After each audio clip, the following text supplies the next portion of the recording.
You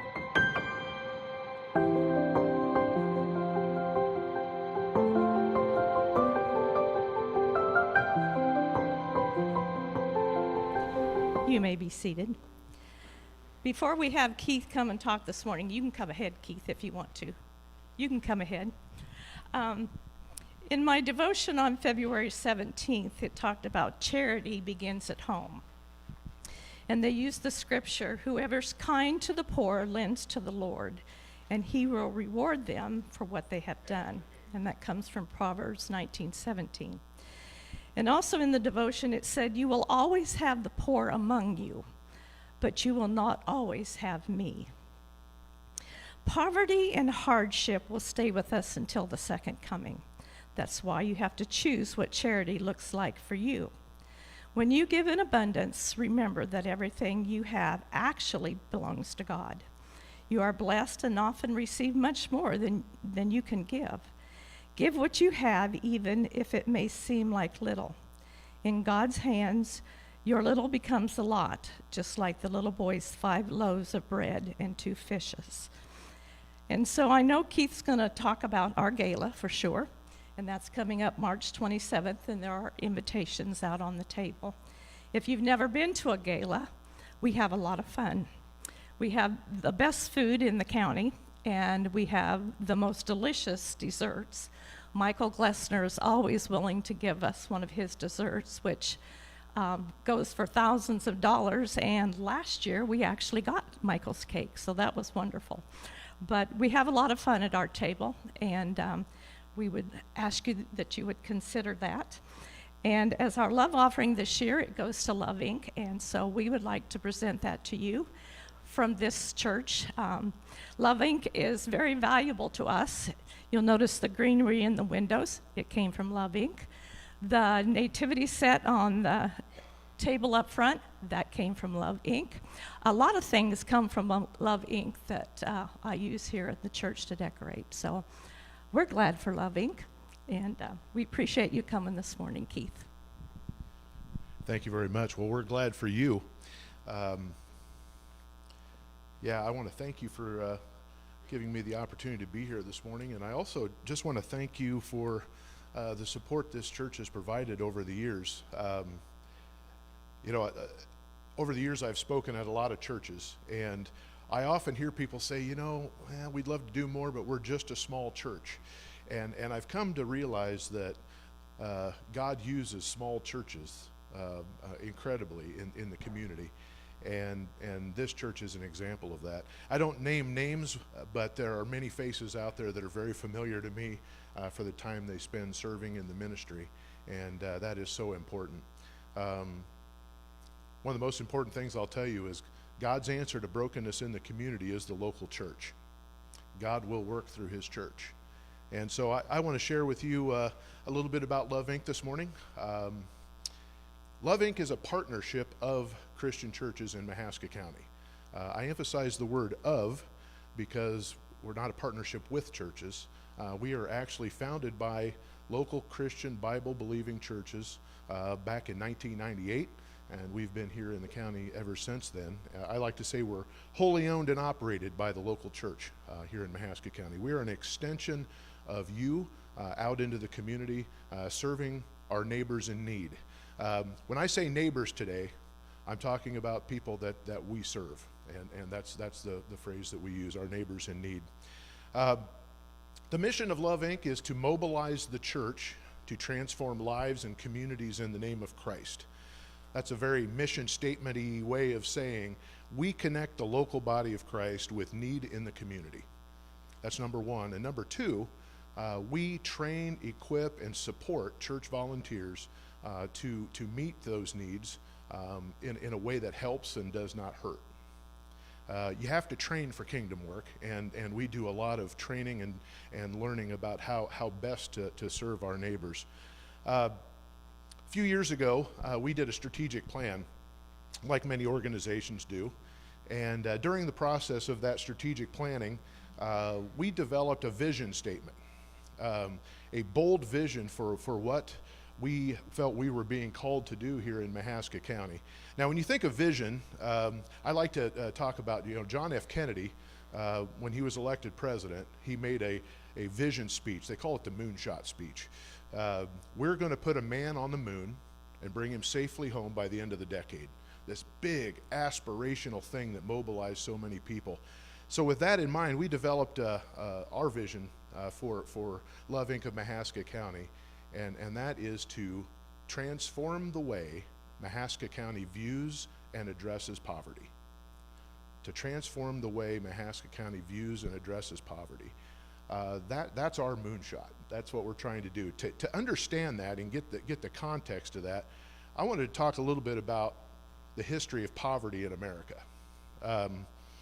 If you go back to the founding of our nation, from colonial times moving forward, the primary entity at serving people, helping people who were struggling, people in poverty, people that needed to be helped back on their feet, was the church.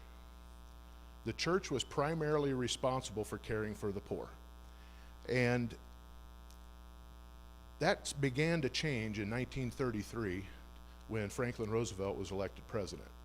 The country was in the middle of a Great Depression. We were experiencing 28% unemployment, and FDR had a New Deal for America. And that New Deal was a work relief program, a series of work relief programs designed around three stated goals: relief, recovery, and restoration. And it was very successful. I saw some pictures here recently of young men stacking rocks to build a shelter house at Edmondson Park. Shelter houses that we've enjoyed for generations. It did get America back to work and back to prosperity. But when the Depression was over and these programs began to change and went away, but the recovery and the restoration left, and the relief part stayed. The government was now involved in poverty alleviation. And over the course of the rest of the 20th century, the government got more and more involved. During this time, the church started to back away and follow the government's lead, which led to more government programs, to a point where today, this nation has spent trillions and trillions of dollars on the war on poverty, and we have more poor than ever. Here in Mahaska County, we are number 16 out of 99 counties for people living in poverty. Our county, we are number 6 in people struggling with substance abuse, 6 out of 99 counties. We're number 7 in incarceration rate, and we're number 6 in divorce rate. People will often ask me, well, how is that possible here in Mahaska County to have statistics like that? We are living in one of the most prosperous nations we are living in the most prosperous nation in the history of the world. We are living in a prosperous area. I will tell you that if the government could have solved the problem of poverty, it would have by now. The reality is, here in Mahaska County, what we at Love Inc., we see about 7% of the population come to us seeking assistance every year. And the one common thing that we see in almost every single individual that walks through our doors is this mindset that they have no value. They do not see that they have something to contribute. We are now 6 generations removed from the Great Depression, and we have created a segment of our society that do not see that they are an image bearer of God and that they have something to add. And so as we look at, why is this? That shift that happened during the Depression, what it really amounted to was a shift away from the local church focusing on people to the government. Now, the government can't really focus down to individuals very well. It's not built that way. What it can see is need. And so it puts these need-based programs in place that create dependency. And so when we say our vision is to transform the way Mahaska County views and addresses poverty, it's in that we're focused. It's bringing the local church back into the business of caring for our neighbors. And so what we try to do is build anything that we do. And I have a card that I've left out on the back table that goes into the 6 principles of redemptive compassion, which is what we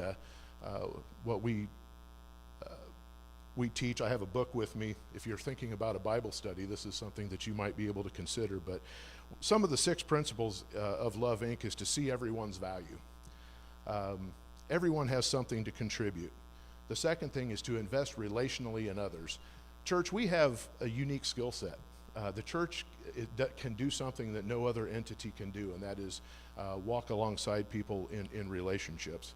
And I want to just tell you a little story this morning that is really indicative of what I'm talking about.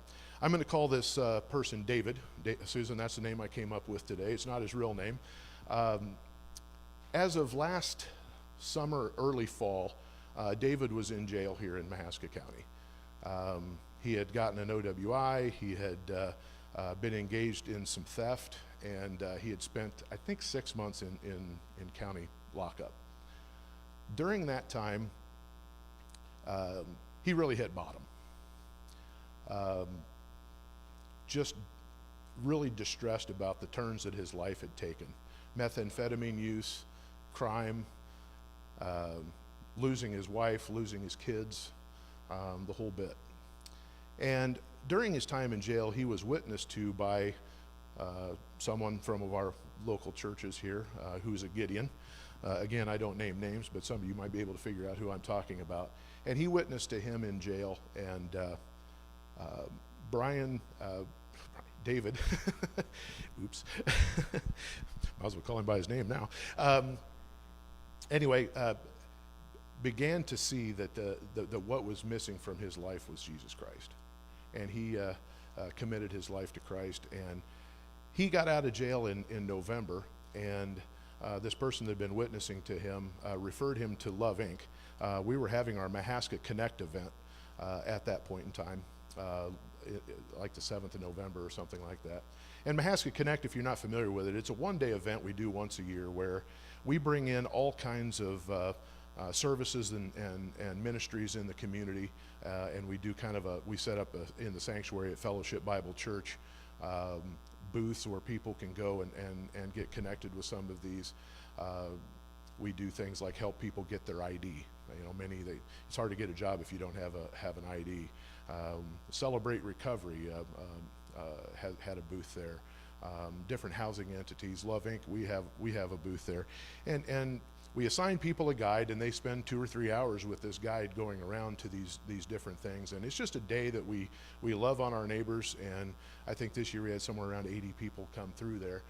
We actually have a good news room where we share the gospel with people, and 6 people accepted Christ at that event this year. But David, he went through this process and got connected with Love Inc. and we did an intake with him at the office, and since then he's been engaged in our foundations classes, which I think you all have served meals at foundations. It meets on Thursday nights, and these are classes that we provide our neighbors as a part of investing into them. And some of the classes that we have there are Affirming Potential, which is really designed from the ground up to help people see that there is a God that loves them and they do have value. Classes like Faith and Finances, and we have some relationship classes that we brought in, Developing Great Relationships out of Pella to lead for us. And so it's really a night that's designed around a meal, building relationships, and investing in people. So Brian's involved in that. Okay, I'm just going to call him Brian. That's his name, sorry. I've been hanging around with him too long. I can't change his name now. He's also involved in Celebrate Recovery, where he's got a group of men that have come around him, and because when people come out of jail, they don't have anything, and this is the case with Brian. He doesn't have a driver's license. He has had over $500 in fines that he had to pay, and he doesn't have a nickel to his name. It's very easy to just go fall back into the same crowd that you were with before. And so now with Foundations to Celebrate Recovery and other programs, our Growing Place program, where he's working alongside a counselor here to figure out how he can get back into relationship with his children and do these things. He has the community of believers around him. And here recently, to help him get going, Susan and the team asked if he could help out at the building that we're working on. You know, we bought the Oskaloosa Herald building, and he's got pretty decent carpenter skills, and so I've had the opportunity to work with him, and I got to tell you, I've never seen somebody wanting to change as badly as he does. But without help, if all we were to offer him was a box of food or a voucher or something, and just give him some charity compassion, he's never going to be able to turn that corner on his own. Over the last few weeks, he's earned about $1,000 working at the building, and he's been able to pay off his fines. He's gotten enrolled in a mandatory drug class that he has to take. He's working on getting his work permit. He will soon get his driver's license. We're working with a group of people to try to get him a car that he will buy. I mean, we'll give him a pretty good deal, but he's going to contribute something to this. We're not just going to hand it to him. And then the focus will be with us advocating for him. Hopefully get him into full-time employment and get his home reestablished for that 12-year-old and 9-year-old to be back with their father. This is what mobilizing the church looks like. This is investing relationally in people. This is seeing value in people. And I just can't believe that God would find it pleasing if we were to just give him some charity and leave him in the place he is. We're not called to just simply sustain people in a lifestyle of poverty. We are here as the church, and only the church can help people transform their lives out of poverty. And the way you do that is not work at it harder than they do, but come alongside them and share that burden. So that is our vision. I just want to leave you with a few words from the book of Acts. I've been really, I got hit with Acts 3 earlier this year, and I just want to share a passage with you. One day Peter and John were going up to the temple at the time of prayer at 3 p.m. Now a man who was lame from birth was being carried to the temple gate called Beautiful, where he was put every day to beg for those coming into the temple courts. When he saw Peter and John about to enter, he asked them for money. Peter looked straight at him, as did John. And Peter said, "Look at us." So the man gave them his attention, expecting to get something from them. Then Peter said, "Silver and gold I do not have, but what I do have I give you. In the name of Jesus Christ of Nazareth, walk." There's two parts to that passage that really hit me. The first is when Peter said, or when Peter looked straight at him, as did John. They looked that pain and that brokenness straight in the eyes. And the second part of that is silver and gold I do not have. Another common denominator with the people that come through our door is, you know, you could talk about the root causes of poverty or the breakup of the family and drugs and all of those things, and you'd be correct. But all of those things come from another root cause, which is hopelessness. And ladies and gentlemen, our hope is in Jesus Christ. And so silver and gold we do not have. We at Love Inc., I often think the most important thing that we do, and I know this for a fact, is not we get connected with helping people with material need, but you can't really deal with material need because it's all a heart issue. It's all a spiritual need. And that's the thing that's working with Brian today, is he is on fire for Jesus. If you were to go to Gateway Nazarene Church here at about 10:30, I promise you will find him sitting in the front row dead center right now with his friends from Celebrate Recovery. That is the most important part of what we're talking about here. It's not just giving people stuff and fulfilling their material needs. So really the vision of Love Inc. going forward, you know, we have this new building. I'd offer you an invitation to come walk around. I'm there most days right now. If you see a truck or two sitting out there, just go walk around the building and take a look at it. Sometime this spring and summer, we will be consolidating the thrift shop, which is in Penn Central Mall, and the Connection Center on South 11th Street into one roof, under one roof. And the thing that I will tell you, the vision for that building is very simple. On the side of that building is going to be the words, "Love in the name of Christ," telling the whole community the Spirit of the Lord alive and well in Mahaska County. And in that building, every single day, people will be prayed with. We will share the gospel. We will look pain straight in the eyes, and the church will be mobilized to help people transform their lives. And what a great thing that will be. I want to thank you again for your time. Are there any questions that you would have for Susan and I? By the way, Susan Doolin's sitting right there. I don't know if I introduced you.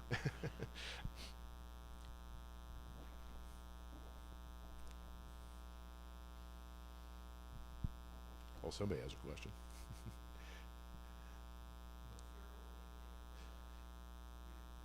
Yeah, that's a hard question.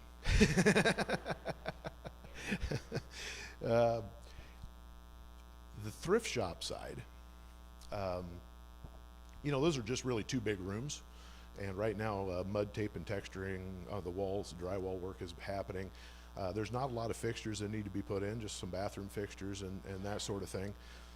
We need some parking lot lines drawn and a handful of other things, but I could see a path to us being completed there towards the end of March and possibly moving in April. I think that would maybe be a bit of a stretch goal, but I think it is doable. We really want to get the thrift shop moved because Musco is giving us a very big incentive to be out of the mall. $15,000 a month for every month we're out prior to 12/31. So we're kind of anxious to do that. So we might pump the brakes on the connection center side, although we'd only really be pumping the brakes on carpet, ceilings, and that's about it. So, by the way, if your church is looking for a project, we're going to be painting here soon. And if you'd like to adopt a room or two or three and paint, reach out to us. And the other big thing will be the move of the thrift shop. When that does happen, that's going to be a big project. There's 130,000 items on the floor of that store. And we're devising a plan to have small teams with enclosed trailers take on certain chunks of that room and move it over a piece at a time, so, a trailer at a time. So.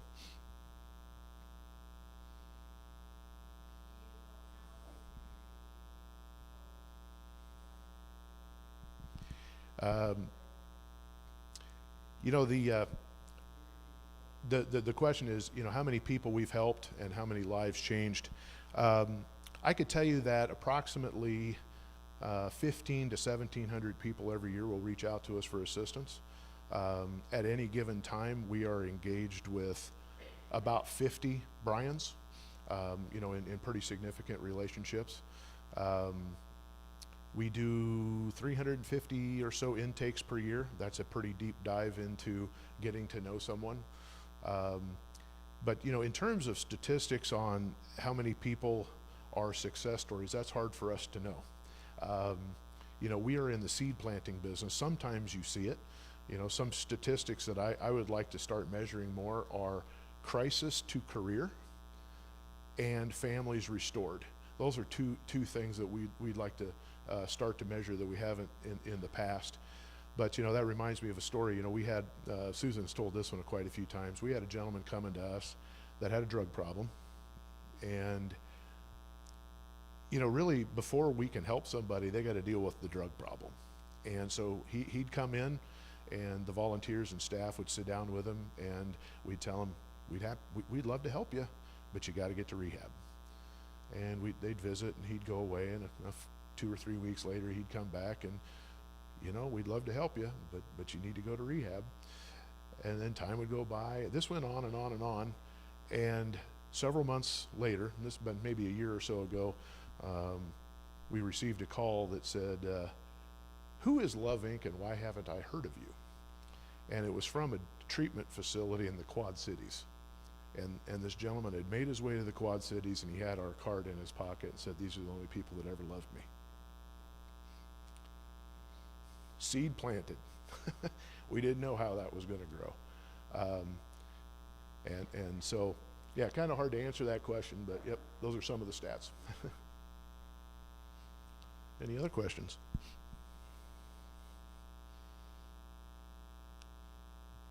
All right. Well, I'll be hanging around after, as will Susan. Out on the back table, we've got some of these cards, redemptive compassion principles on one side, and then a comparison of charity compassion and redemptive compassion on the other. I like that particular chart because it really kind of talks about the difference between, you can think of this as a difference between a handout and a hand up. Charity compassion being a handout, redemptive compassion being a hand up. You know, in that vision to transform the way Mahaska County views and addresses poverty, I really believe that the most important thing this county needs to do is, in every helping effort that we have in this community, it has got to be focused on empowering people and not disempowering people. And I'll give you an example, if I may be so bold. There are things in this community like we have a lunch program in the summer for kids, where they can come in and get a boxed lunch, milk, all sorts of things, and people get pretty excited about that. They measure how many meals we give away. All they got to do is show up for food, and we're pretty pleased that we're doing this. The problem is what mom and dad are we disempowering in the process? We don't even read with the kids anymore. You know, it's just a handout. These are the sorts of things that, if you want to ask why we have so much poverty in Mahaska County, it's because we are making it easy to be poor in Mahaska County, and we are sustaining people in a lifestyle of need. I like to say, you can't throw a rock and not hit a food pantry in Mahaska County. I'm not against food pantries. I'm also not against helping the poor. It's how.